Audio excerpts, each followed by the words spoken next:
Hey everybody, hope you're doing well out there today. Got another video for you. We're going to do a science video, getting back into the science. Hope everybody likes science. So today we're talking about alternating current. Have you heard about it? Pretty much applies to direct current, to the two forms of electricity that we have available on our planet at this time. I'm going to start with a little background. So the human body and all biology, of course, as you know, functions with respect to water. And water is what they call, or has what they call a dipole moment, meaning that it has a strong polarity. There's like a clear north pole, H2O, and then there's a clear south pole with the two oxygens in the south pole, quote unquote. And for instance, this type of magnetism, the north pole, the dipole moment, they kind of use it in biology in various ways to function with cellular processes and metabolic processes, all kinds of stuff like molecular biology type of thing. And for instance, in the plant kingdom, they use the charge differential in the water molecules, very, very thin chain of water molecules based on the function of the dipole moment in the water itself as the water pump for, that's how plants work. They suck the water up. They're pretty much just water pumps. And where they're pumping the water into the atmosphere, because that's how they make rain for themselves, right? They create their own ecosystem just like all living things. And so plants and trees are a good example because they're like giant water pumps. They take the moisture from the ground or from subterranean groundwater sources in some cases, and they have a very thin layer of water molecules that then pump one by one. You could think of it like a little chimney. It pumps the molecular chain based on this dipole moment, and it sucks the water up from that same chain. It just keeps going, pumping, pumping, pumping, and evaporates as transpiration and creates atmospheric processes and stuff having to do with ecological balances of the systems and stuff. And so biology in general, plants and animals, humans, fungi, pretty much even rocks, all function off of very sensitive electromagnetic gradients. And in biology, for instance, the organisms tend to use a lot of this biophotonic communication. So in your brain, the doctors will tell us, oh yeah, there's little electrical pulses going in our brain, and those electrical pulses are actually pulses of light. For instance, a lot of biologists can't comprehend necessarily the speed with which these detections occur. Like when we touch something with our hand, it's almost an instantaneous information transfer to our brain, and we have the sensation of cold or hot or what have you. And the reason why it's nearly instantaneous is because it's using biophotons, or it's literally using light. So light, of course, has a high rate of travel, what they say in physics. And that's pretty much the foundation of all biology. The way that it can work so quickly in like a real-time environment has to do with these biophotons and the light communication. And so, of course, as we know, light can be bent through various types of magnetic waves and various types of electromagnetic waves. And not only that, but the water in our body can also be bent or taken off of its course. And so now we're getting into the effects of electrical fields, because they tell us that these fields are essentially traveling through, the electrons are traveling through the wires to turn on the light bulb, for instance, but that's not necessarily the whole picture.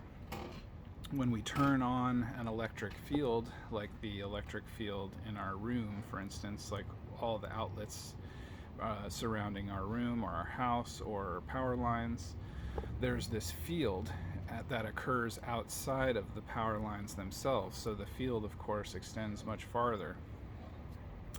Just like the human field, right?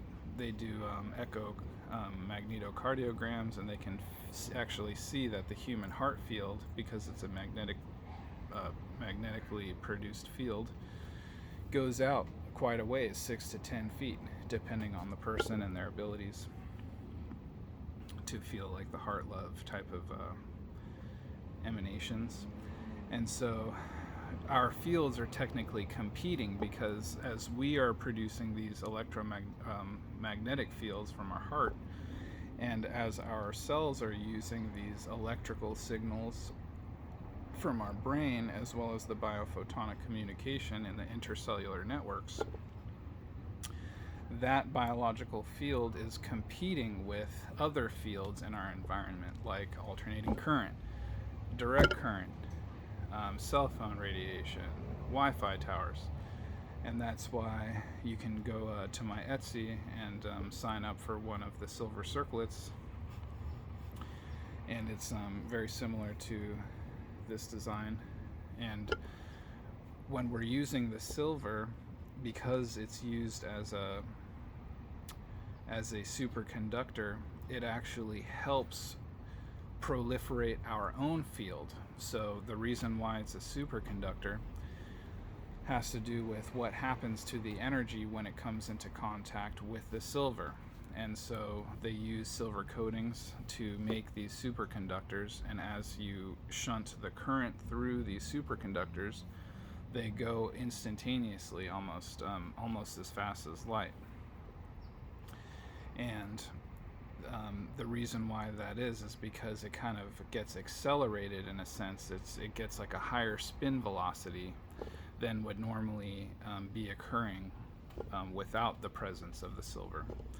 And so when our biological field is competing with other fields, like the alternating current of power lines or of electronic technology, what essentially occurs is an interference pattern that interferes with our own biology and the delicate intercellular biophotonic communication system that is biology, the underpinning function of all biology, plants and animals, including fungus. And so when we wear the silver circlet and different types of pure gold and different types of materials in certain configurations, it does the same thing, just like it does to the circuits. It increases the velocity, you could think of it as, of our own biofield emanating from our heart. And so therefore it increases the strength or the intensity of the field itself, and it normalizes the intensity in the field in the presence of other fields that might be interfering with our original field.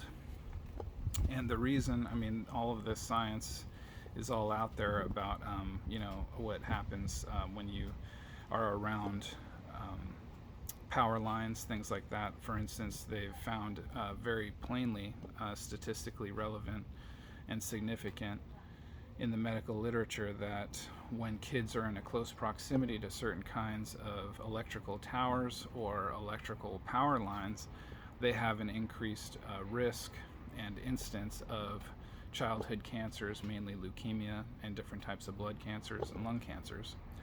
And so it's already pretty well known, although they will never really have this on the news. We don't know how this alternating current stuff works, but that's why we're making this video today.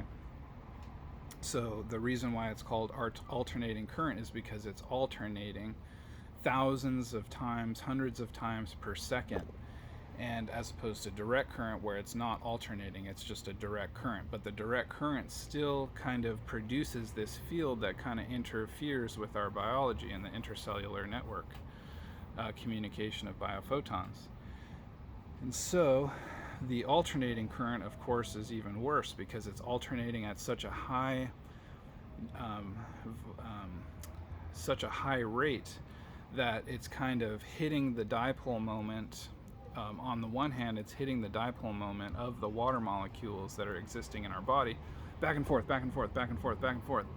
And without the presence of this field, our body would just be in homeostasis, or whatever they biologists call a lot of these different names.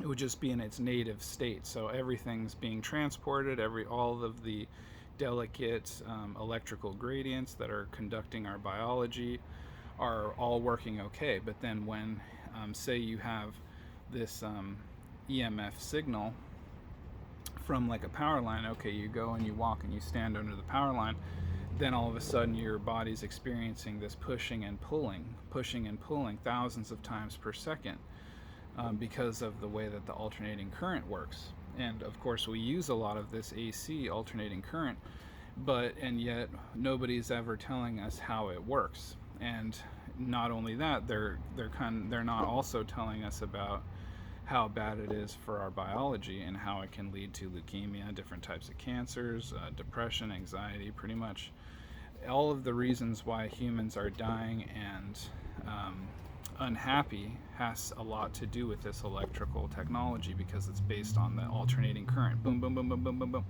So if you imagine the little cells, the little water molecules traveling through our body, they're going in a certain direction. They have these very sensitive electrostatic gradients that they're going along, and they're happy. And then when they get in the presence of these alternating fields or other types of EMF fields, like direct current, Wi-Fi, cell phone technology, cell phone towers, 4G, 5G, satellite Wi-Fi, when they're in direct contact with these types of fields, it goes this way, and then it goes that way, and then it goes this way, and it's really hard for our body to accommodate all of this stuff.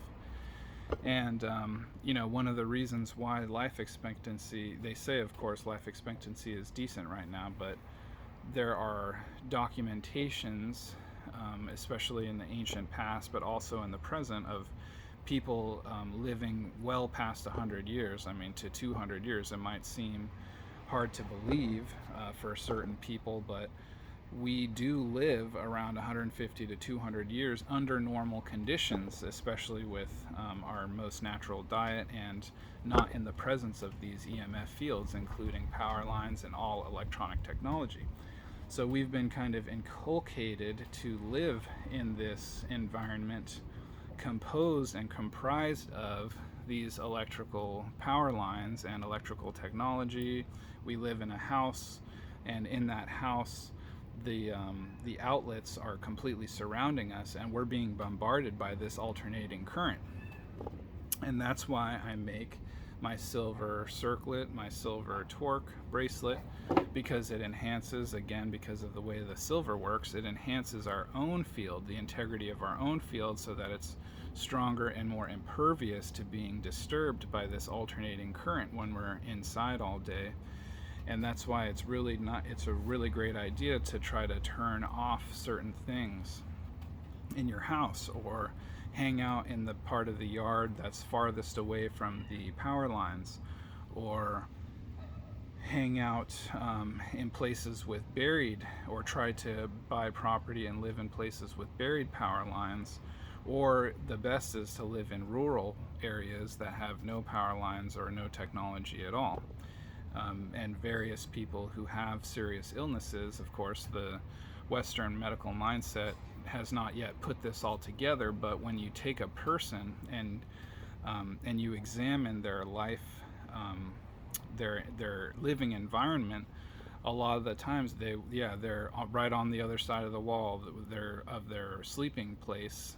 There will be a Wi-Fi router, or very obvious things.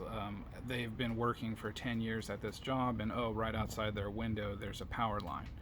The doctors won't necessarily know about these connections and correlations, and when you take a person out of that environment, then you finally realize, when they start getting better or improving in their serious health conditions, that they're actually what's called electrosensitive, and they've actually been experiencing EMF poisoning, or they call it different types of names. you can check out my other videos. So yeah, if you guys are interested in my silver products, just check out the Etsy, send me a message, Life Products Direct, or check out my website, lifeproductsdirect.com. You can also find some of this scientific material and documentation on my other website, savananda.org, if you're interested in the more of the hardcore science and field dynamics. So yeah, it's another good exercise. Thanks for bearing with me today, everyone. We did another heavy science day. Appreciate all of you. Thank you. Have a great day.